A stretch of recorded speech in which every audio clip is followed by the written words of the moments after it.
ಬೀದರ್ನ ಯುವ ಗುತ್ತಿಗೆದಾರ ಸಚಿನ್ ಪಾಂಚಾಳ ಆತ್ಮಹತ್ಯೆ ಪ್ರಕರಣ ರಾಜ್ಯದಲ್ಲಿ ಸಾಕಷ್ಟು ಆಕ್ರೋಶಕ್ಕೂ ಕೂಡ ಕಾರಣವಾಗ್ತಾ ಇದೆ. ಬಿಜೆಪಿ ನಾಯಕರು ಕೂಡ ಸಾಕಷ್ಟು ವಿರೋಧವನ್ನ ವ್ಯಕ್ತಪಡಿಸ್ತಾ ಇದ್ದು, ಈ ಪ್ರಕರಣದ ತನಿಖೆಯನ್ನ ತೀವ್ರಗೊಳಿಸಿರೋ ಸಿಐಡಿ ತಂಡ ಬೀದರ್ನಲ್ಲಿ ಬೀಡು ಬಿಟ್ಟು ತನಿಖೆ ನಡೆಸ್ತಾ ಇದೆ. ಆದರೆ ಸಚಿನ್ ಆತ್ಮಹತ್ಯೆ ಮಾಡಿಕೊಂಡು 10 ದಿನಗಳೇ ಕಳೆದರೂ ಆರೋಪಿಗಳ ಬಂಧನವಾಗದೇ ಇರೋದು ಸಾಕಷ್ಟು ಅನುಮಾನಕ್ಕೆ ಕಾರಣವಾಗಿದೆ. ಸಿಐಡಿ ಡಿವೈಎಸ್ಪಿ ಸುಲೇಮಾನ್ ತಹಶೀಲ್ದಾರ್ ನೇತೃತ್ವದ ತನಿಖಾ ತಂಡ ನಿನ್ನೆ ಸಚಿನ್ ಆತ್ಮಹತ್ಯೆ ಮಾಡಿಕೊಂಡ ಸ್ಥಳ ಮಹಜರು ಮಾಡಿ ಸಚಿನ್ ಕುಟುಂಬಸ್ಥರ ಹೇಳಿಕೆ ದಾಖಲಿಸಿಕೊಂಡಿದೆ. ಇಂದು ಕೂಡ ಸಚಿನ್ ಕುಟುಂಬಸ್ಥರ ವಿಚಾರಣೆ ನಡೆಯಲಿದ್ದು, ಬಳಿಕ ಕಲಬುರಗಿಗೆ ಭೇಟಿ ನೀಡಿ ಸಚಿನ್ ಕೆಲಸ ಮಾಡಿದ್ದ ಆಫೀಸ್ ಸಿಬ್ಬಂದಿಯ ವಿಚಾರಣೆ ಮಾಡುವ ಸಾಧ್ಯತೆ ಇದೆ. ಅಲ್ಲದೆ ಸಚಿನ್ ಡೆತ್ ನೋಟ್ನಲ್ಲಿ ಉಲ್ಲೇಖಿಸಿದ್ದವರಿಗೆ ನೋಟಿಸ್ ನೀಡಿ ವಿಚಾರಣೆ ಮಾಡೋ ಸಾಧ್ಯತೆ ಇದೆ. ಆದರೆ 10 ದಿನಗಳೇ ಕಳೆದರೂ ಆರೋಪಿಗಳ ಬಂಧನವಾಗದ ಬಗ್ಗೆ ಆಕ್ರೋಶ ವ್ಯಕ್ತಪಡಿಸ್ತಾ ಇರೋ ಸಚಿನ್ ಕುಟುಂಬಸ್ಥರು ಸಿಐಡಿ ತನಿಖೆಯಲ್ಲಿ ನ್ಯಾಯ ಸಿಗದಿದ್ದರೆ ಸಿಬಿಐ ತನಿಖೆಗಾಗಿ ಹೋರಾಟ ಮಾಡುತ್ತೇವೆ ಎಂದಿದ್ದಾರೆ. ಅದೇ ಫಸ್ಟ್ ಡೇ ಹಿಡ್ಕೊಂಡು ತಮ್ಮ ಮಿಸ್ಸಿಂಗ್ ಹಾಕಿ ಹಿಡಿದು ಏನೇನು ಇನ್ಸಿಡೆಂಟ್ ಆಗ್ಯದ ಸೇಮ್ ರೈಲ್ವೆದಾಗ ಏನು ಸ್ಟೇಟ್ಮೆಂಟ್ ತೊಗೊಂಡಿರಲ್ರಿ ಸೇಮ್ ಸ್ಟೇಟ್ಮೆಂಟ್ ತೊಗೊಂಡಾರ್ರಿ.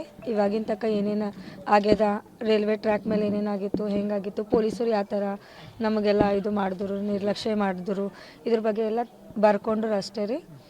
ಬರ್ಕೊಂಡು ವಿಡಿಯೋದು ಮಾಡ್ಕೊಂಡ್ಬಿಟ್ಟರು ಭರವಸೆ ಕೊಟ್ಟಾರಿ, ನಮ್ಮ ಮೇಲೆ ನಂಬಿಕೆ ಇಟ್ಕೊಂಡು ನಡೀರಿ ಅಂತ ಹೇಳ್ಯಾರ ಅಷ್ಟೇ ಸರ್. ಹಾಂ, ಡೆತ್ ನೋಟ್ ಬಗ್ಗೆ ಎಲ್ಲ ಹೇಳ್ಯಾರಿ.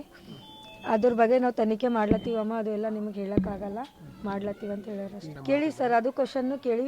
ಹಂಗೆ ಅಲ್ಲತ್ತೀರಮ್ಮ, ನಮ್ಮ ಪ್ರೊಸೀಜರ್ ನಾವು ಹಿಂದಿನ ಮಾಡ್ಕೊತಾ ನಡೆದೀವಿ, ನಿಮಗದು ಗೊತ್ತಾಗಂಗಿಲ್ಲ ಅಂತ. ಸ್ಟೇಟ್ಮೆಂಟ್ದಾಗ ಮೊದಲು ಏನು ರೈಲ್ವೆದಾಗ ಹೇಳಿವಿ ನೋಡಿರಿ, ಸೇಮ್ ಆ್ಯಸ್ ಇಟ್ ಈಸ್ ಇಲ್ಲೂ ಸೇಮ್ ಸರ್. ಅದನ್ನು ಮಾತಾಡೀವಿ ಸರ್. ನಂಬಿಕೆ ನಮಗೆ ಯಾರ ಮೇಲೆ ಭೀ ಉಳ್ದಿಲ್ಲ ಅಂದ್ರು. ಅವ್ರು ಅಂದ್ರಿ ನಂಬಿಕೆ ಇಟ್ಕೊಂಡ್ರೆ ಅಂದರೆ ನಿಮಗೆ ರಿಸಲ್ಟ್ ಸಿಗುವ ಸಾಧ್ಯತೆ ಅದ ಅಂತ ಹೇಳ್ಯಾರ್ರಿ. ಮತ್ತೂ ಕಾಯ್ತೀವಿ ಸರ್ ಏನದ ಅಂತ.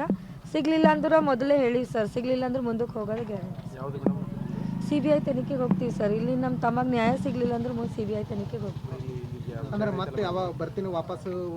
ಸರ್. ಇನ್ನೂ ವರ್ಕ್ ಇದೆ ಅಂತ ಹೇಳಿದ್ರಿ ಸರ್. ಸ್ವಲ್ಪ ನಮ್ಮ ರಿಚುವಲ್ಸ್ ಅವ ರೀ ಸರ್, ಇನ್ನು ಪೂಜಾ ಅದು ಅದ ರೀ.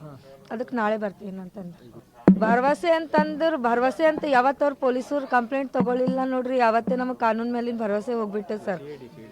CID ಮೇಲೆ ಅದೇ ರೀ, ಕಾನೂನು ಅಂದಮೇಲೆ ಎಲ್ಲದ್ರ ಮೇಲೆ ಏನು ಅವ್ರು ನಮಗೆ ನ್ಯಾಯ ಕೊಡಿಸ್ತಾರಿಲ್ಲ ಅನ್ನೋ ಪ್ರಶ್ನೆ ಇನ್ನೂ ಕಾಡ್ಲತ್ತದ ಸರ್.